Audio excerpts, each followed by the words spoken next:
Hi, my name is Dina Calhoun, and I'm going to be talking today about an idea that I had while working in my local church.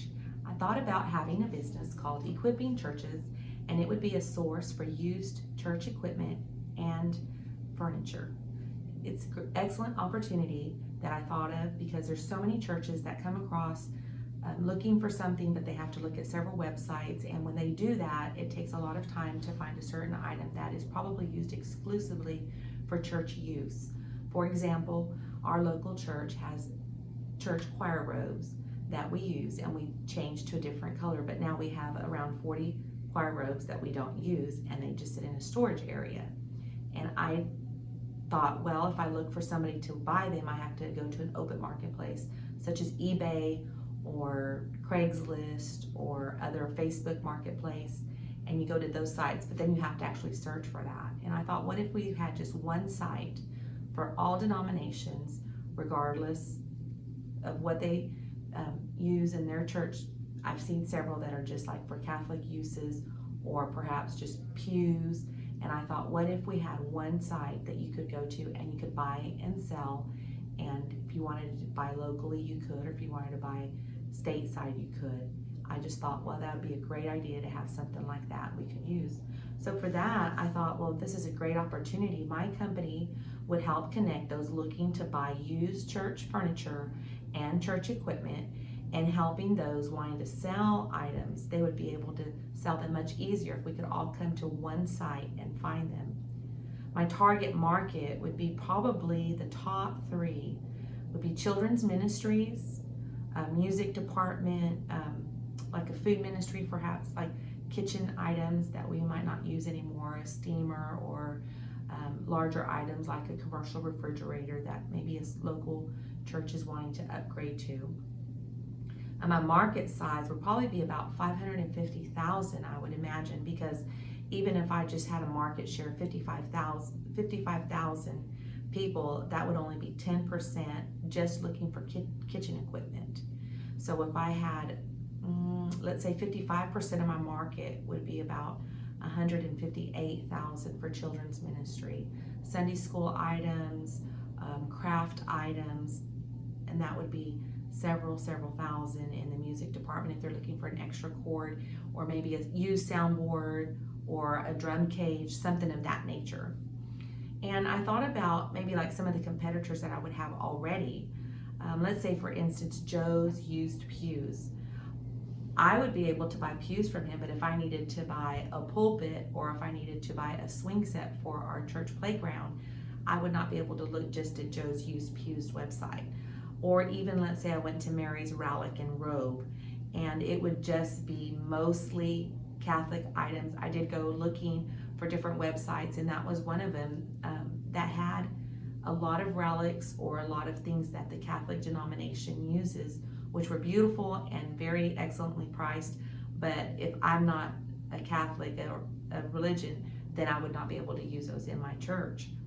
And then also eBay, that would be a competitor that I would have, but it's not exclusive for church items. If I look for a robe on eBay, I'm probably going to look for choir robes, but even finding choir robes are going to probably look like baptismal robes or perhaps even a bathrobe. So you do have quite a market on eBay, and it would be hard to narrow it down.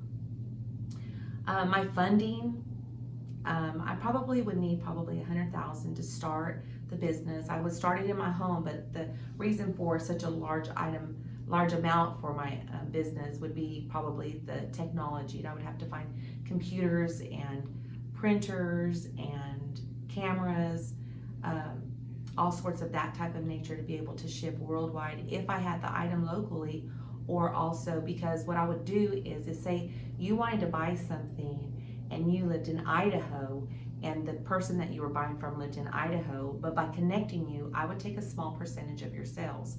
And so what you would do is you would look on the site and you would buy the item, and then I would send that information to the seller there in the same place that you are, and then you would arrange pickup or shipping.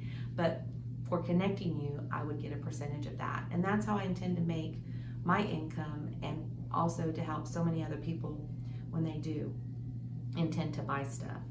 On a sales channel, I intend to promote my business and advertise on social media sites such as Facebook, Instagram, Twitter, so many other sites that are available.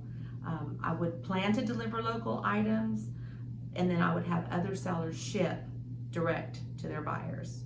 I have one salesperson to start, and also I would like to buy my databases from other church organizations. I do know that you can buy church databases, and let's say they have 100,000 membership, then they would be able to give me like a mailing list. And a lot of times nowadays it's all downloaded straight, no paper, no wait time, no postal system.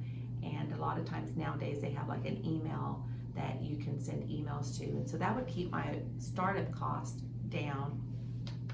Marketing activities, I plan to attract attention by offering discounts to first-time buyers and advertisers.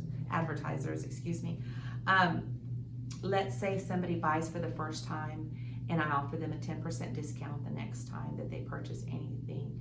Or let's say they refer somebody, then I would give them like a $10 discount on their purchase, and also their friend when they refer them. A lot of sites do that and it works. It helps others build their business, and I thought that would be an excellent way to do that. I would probably start to blitz social media sites. Most of my marketing would be online because that would keep my costs down, and at first I would have plenty of time to be able to blitz the market and be able to keep an update. I've read that it's good to post every 24 to 48 hours to keep your page fresh and to keep others involved in that and to keep it there, and maybe perhaps you spark interest and that the persons would be able to share or reshare. And I would do some print ads, probably in some periodicals, obviously probably church periodicals, to let other church denominations know that this is a site that anyone can come to and that anyone would be able to see that. It would take some time, and I think that's what you have, so it's really good to use all of that. Revenue streams, I would say that our company plans to be the connection between buyers and sellers. I wouldn't actually have an inventory, just an online store. The company, again, would make a percentage of the sales, and if it's a local sale and I'm willing to deliver, I would probably take a higher percentage of those sales, just for obviously more time and effort and pickup, delivery, that type of issues there. The main cost of the business is going to be advertising and managing the site with the different sales, because every situation is different, and so I would have to have the technology to be able to handle that. Some amounts would probably be bigger than others, and that takes time to process. So I just thought, like, when I had this opportunity in the marketing class we are in today, I just thought that for small church congregants buying used furniture and equipment, they had to search several sites, and it is time consuming. It is hard to find in your local area unless you have somebody you know or have a friend that you know is selling something. So I thought if they want to buy something, a specific item, this would be something good that they can do. So that was my solution for that. My market would obviously be someone who's looking to buy gently used church furniture equipment at the fraction of a cost, because some churches I know that would not be able to afford something brand new but want good equipment. Everybody wants to put their best face forward in their church. Everybody wants to have nice stuff. Everybody wants to do their best for what they believe in, and this is a great way to help everybody be able to do their best. There is, certain competitors that would have an advantage if they had been in business longer, but like I said, there's not very many online businesses that are just solely selling church equipment. It would be a focused market. So with you able to connect across the United States, you'll be able to find a lot more faster. I plan to take a small business loan out to start the company, and as it grows, then I'll be able to pay that and probably reinvest more and more. My online strategy, it would be for web website design is to create a clean line, bright, colored design splash page. In the website, I intend to have categories such as furniture, supplies, clothing, office equipment, etc. Just like you would if you went to a clothing store. You go to the accessory section, or you go to the clothing section, or the shoe section. Same idea here. If you want to find some online church equipment, then you would be able to find just pews if you're looking for pews, or if you're looking perhaps for a more specific item, Noah's Ark theme or something like that. My email strategy, like I said, is to get as many mailing lists as possible. Then at that point, I would create an ad so I could email the church organization, whoever is in charge of their purchasing, and I would introduce myself and the products, and I would also use as much direct mailing as I could in the email section or in their sales department of their church, just to save any finances that I could. My content market is going to take well taken photos from vendors. I would require, minimal photo that is professional, and then an easy way for them to click and enlarge the photo so the customer can get a good view of the product. Maybe like measurements, or what type of items, or what maybe some uses it would be. Like, say again, it's a robe, then you would say what sizes or how many there is. You would be able to know exactly about those certain products. And also, my paid advertisement strategy is I would advertise on Google and Yahoo and Bing. I know those are more expensive than perhaps free sites or anything like that, but I feel like it would attract more buyers quicker. I would use a strategic time frame and that sees when more people are shopping for equipment or church supplies. Video and audio marketing strategy is also a very important part of my business plan. Video is going to be catchy enough to grab attention, but not too flashy. I'm looking for someone to help me design what is in my mind.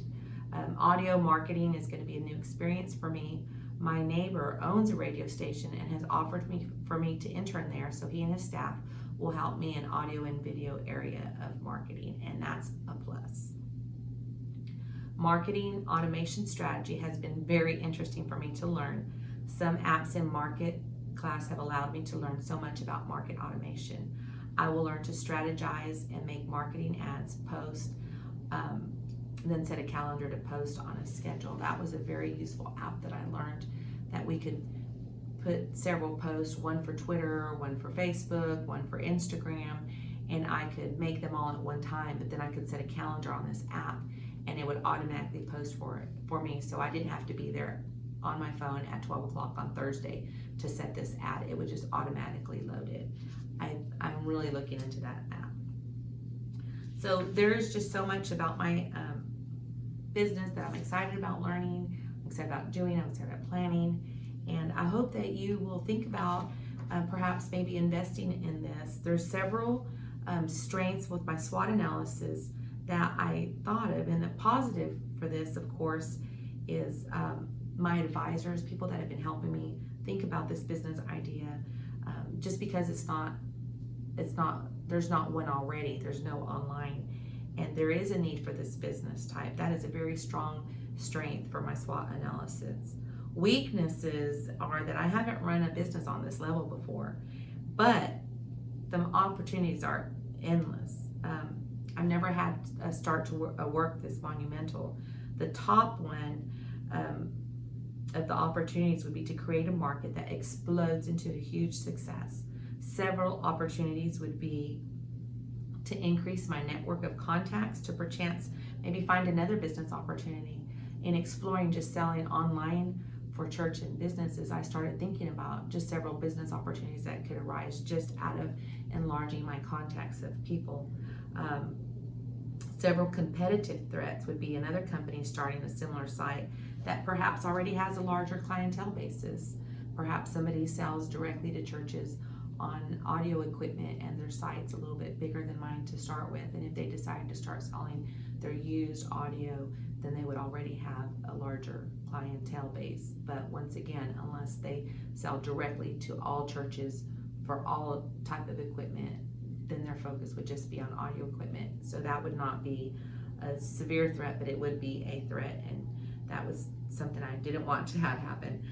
One way to avoid that is just immediately start blitzing every mailing list from every major church organization that I can get the list from. I plan to start by myself with the help of one salesperson, and when it becomes profitable, the business, I would have an option either to buy in, like perhaps invest more, or if at that point maybe the salesperson really was interested, I would just sell them the whole business as it grew. And for myself personally, I have 30 years of sales experience. I'm an extrovert who loves to talk to others and sharing great ideas. I sold accessories while traveling full-time for 10 years.